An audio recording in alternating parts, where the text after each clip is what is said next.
Hello everybody, my name is Giles Clarke. I'm a photojournalist. I'm very happy to be back here in Sharjah. Today, last year I was here with an exhibition from Haiti. This is a short film I made in Guatemala City in Latin America, one of the most violent urban areas in the region. And I made this film primarily because I met the man who is in the film. I never intended to make this film about this man until I met him and followed him.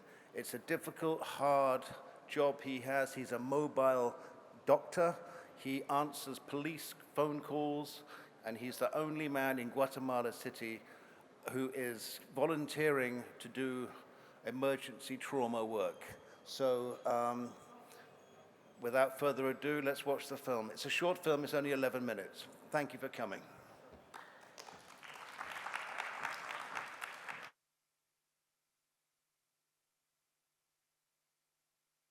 Paramedic unit, and we have a hazmat, we have animal control, we have disaster control, obviously fires. The gunshot wounds here in the city prevail a little bit more. We have around 10 to 15 per day. And on the weekends, just in the metropolitan area, we ascend to 25, 30. The violence that we see here, it's actually the same type of violence that we saw during the war, with high velocity projectiles from AK-47s, from MCCs, from mini Uzis. These are trained ex-guerrilla, these are organized gangs. People that used to be soldiers or people that used to be guerrillas, all of a sudden they were unemployed. So all they knew what to do was kill.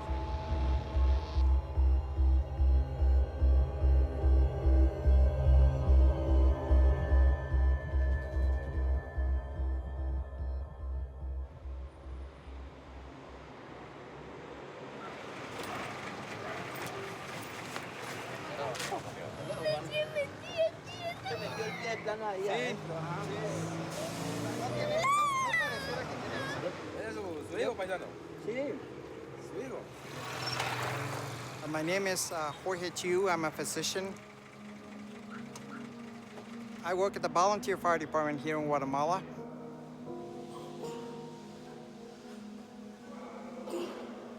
I'm a cardiothoracic surgeon that donates his time for the fire department. After I finish working, generally I come in and give volunteer service. I believe in that greater good.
That's the problem. These are houses that are improvised, and secondary to that, they just throw their garbage in the backyard. So this is what happens. It caught fire, and the fire went up, and it already burned one of the little houses. That's what we're trying to confine here. But it's, as you can see, it's again a pile of just crap there.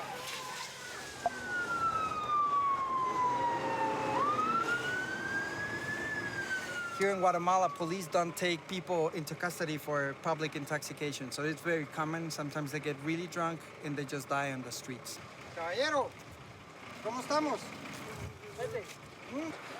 See these guys, they're out of their minds. They're not even drinking rum. It's like pure alcohol. This is what happens. They get intoxicated, they just pass out in the middle of the road, and then a car drives on top of it.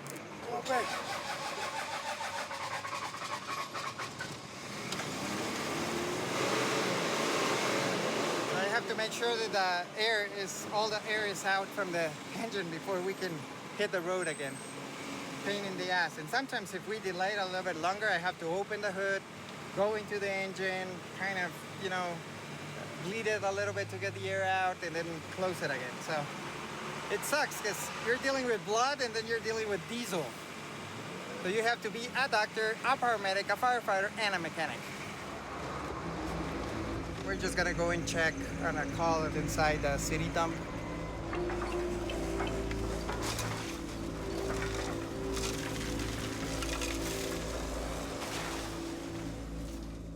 This is a city by its own, has its own rules. The government tries to not let any cameras inside. Look, the kids, they just get new clothes from the garbage and they just change. So it's really sad. Look at the atmosphere, how much dust and filth there is around. It's very difficult to localize a patient here because the smoke, the air quality, the dust, there's so much disease here. A lot of people are walking in the garbage and they just fall into pockets of air and they disappear. And we never find them, ever. Kids like this ones are prone to have all these infections. They have biological waste, plastic waste, toxic waste, chemical waste, everything is here. And I will be also pretty surprised if these people don't have outbreaks of different cancers. And then we have the problem also like there that it's smoking the garbage and it cuts fire because all the methane that accumulates underneath, that blows up. So this is the other side of the coin of Guatemala that a lot of even Guatemalans don't even get to see.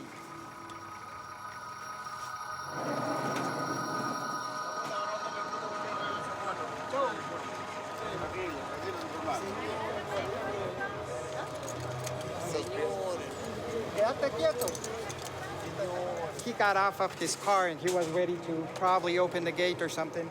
Somebody came close to him and in close range took a shot to the skull. It doesn't look like a vengeance. It doesn't look like a gang related. It looks a little bit more like a personal thing that somebody had against this person. Police generally just secures the area, but they don't take any action. Actually, all they do is just secure the area, and then CSI will try to kind of find out what's going on. So at this point, we exactly don't know a lot of things from what it's going on or what happened. Look at the dog licking the blood. Puppy, where were you drinking the blood of the dead person, huh? That's not okay. This is an area that has a lot of conflict, not only with gangs, but drug dealing and a lot of crime.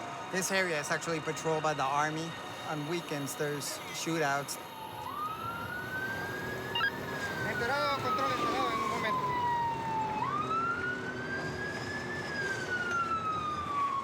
Right now we have a collision of this bus that apparently the brakes went out and the driver of the bus, apparently he fled the scene, but they captured him.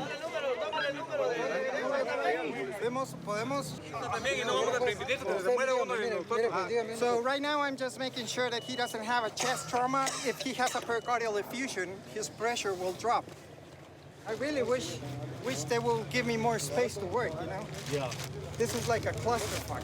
Being here with all these people around, fucking crazy, man. If I wouldn't be here, they probably will just bring him in a patrol car and he will have died. When we were right here, taking care of these people from the bus, there were 2 shootings in some other areas of the city that we missed. So, I'm the only doctor right now taking call for the fire department in the whole city. Wherever I go, that people gets lucky, and the people that, I don't get to go, they just become unlucky. I see a lot of people waiting outside here. How come there's so many people waiting outside? These are family members. a lot of these people that come wounded, we don't know if they're gang members, we don't know if they're drug dealers. There's a gate where they don't let regular people just walk in and ask for their relatives because they're afraid that some of them will come and finish shooting. And so sometimes working in the emergency departments can be a big, big risk.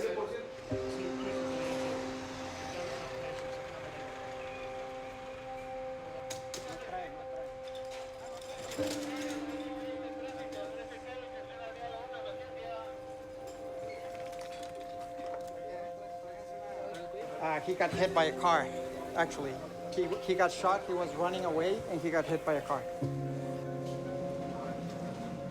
The average wounded patients that we have from high velocity projectiles are around 7 to 10 per week. You barely have equipment, and a lot of times it's not even sterilized. They have to reutilize the equipment, so it's kind of a war zone.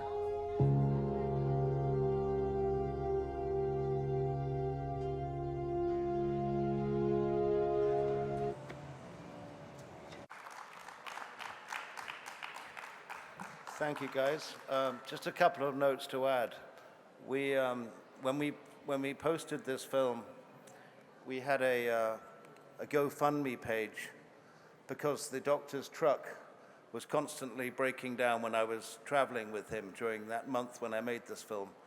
And the audience donated $40,000 and we got him a new truck. So something did come good out of this film. Are there any questions? Yes, sir. Excellent film made in every other way, but would you have the chance to record more or film more about the city? So, record more of this same man? Yes. Yeah, that's in the plan. He's actually now, he's a heart surgeon now in the Cleveland Clinic in America because one of his family members was killed, and he's actually been shot twice doing this job. So persuading him to go back and do it is a tough one, and so, but he does want me to do it at some point. I just feel reticent about pushing it with him because it's of the situation, obviously, but so. Looking forward to it. Thank you. Thank you.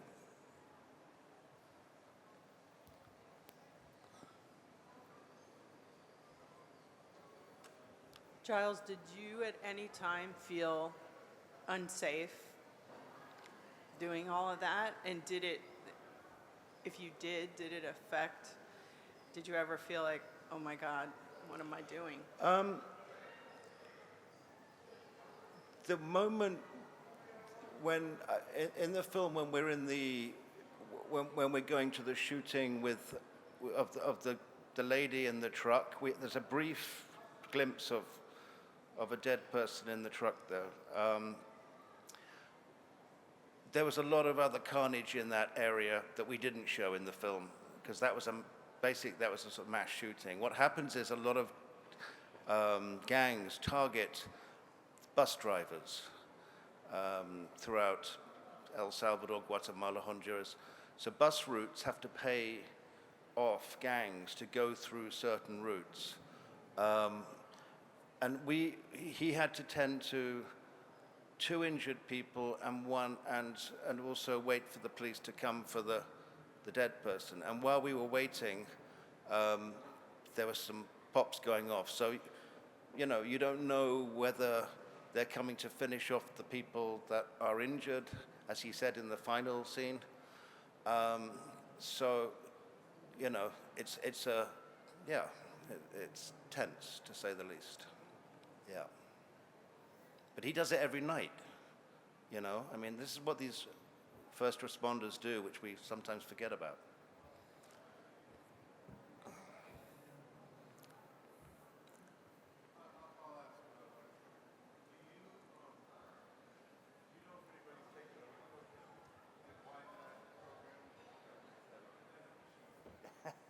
Sorry, it's okay. It's all right.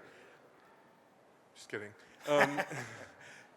Do you know if anyone's taken over for him and why that isn't a position that just exists, that's a paid position? Yeah, Well, no. The answer is no one's taken over from him. He did it for another year or so after we got in the truck. But he, as he said, he's a volunteer. All those paramedics there are volunteers, apart from a couple of the main guys. But it's a really underfunded system, the whole thing. So, I mean, this is what I found extraordinary about this character, is that he did it every night, you know. And I was there covering him. I did 22 nights with him, which for him, that's just a month of his life. So no, it hasn't been filled, as far as I know. So.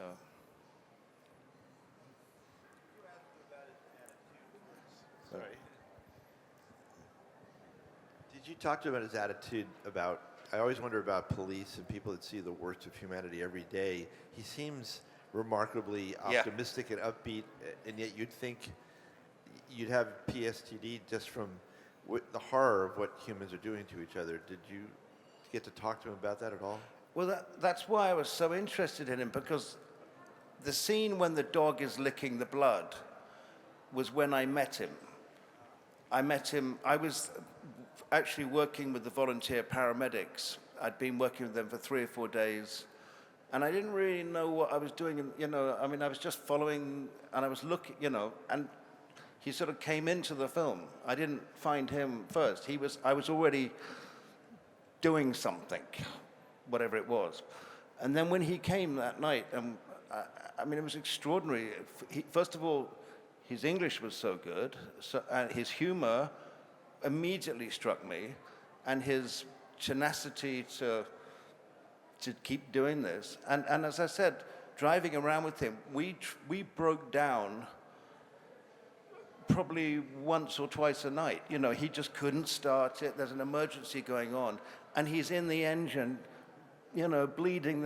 And it's the whole thing was, and we did actually laugh quite a lot, because what else are you going to do?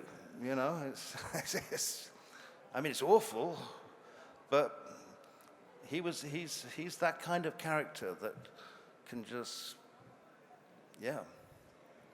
As I was watching the film, I was having a few flashbacks, because I grew up, as you know, in Mexico, and I used to be a volunteer paramedic when I was in my teens. Right. And I didn't actually realize until I watched this that clearly that's a model that happens in different parts of Latin America. What we used to find is that it wasn't just, so I was in the ambulance, but we discovered that same firefighters, everyone was teenagers. And I'm just curious to see if it was the same thing in your experience, if you saw that it was quite young people that were operating, or if it was quite different, and what kind of training they would have gone through, because we were just people in high school, and that was happening. That was one of the other things that Dr. Chiu was doing, was training. Every Monday and Thursday night, I think, he would do a training session. But no, it was a big mix. I mean, you saw the guy doing the press-ups at the very beginning. He's probably in his 60s, you know. So there's a whole mix, you know. I don't want to take your time, Dan. Thank you very much for the movie. From a director perspective, I mean, how do you control emotion? How do you manage the camera, the lighting, all the process, you know, of being directing a movie? I mean, I know there was no proper script for it, but how did you manage that throughout all that, you know, what I call various type of emotions, as you mentioned earlier? Yeah. Well, this, as you can see, I mean, the camera work's pretty bad because I was doing it. You know, it was only me. So there were times when, and I was doing stills as well. So I had my stills camera, my Sony video recorder, which was the, you know, a larger camera. But it was very difficult to sort of have any real sort of, there was no stabilizer. I wasn't able to carry, you know, it was just purely holding the camera and running with it, you know. Hence the very sort of raw, which I kind of wanted anyway, because that's how it is, you know. I didn't want it to be a slick. You can't do that. You just in that situation, there's just no real time, and I didn't want to take any crew because of the risk. So, yeah.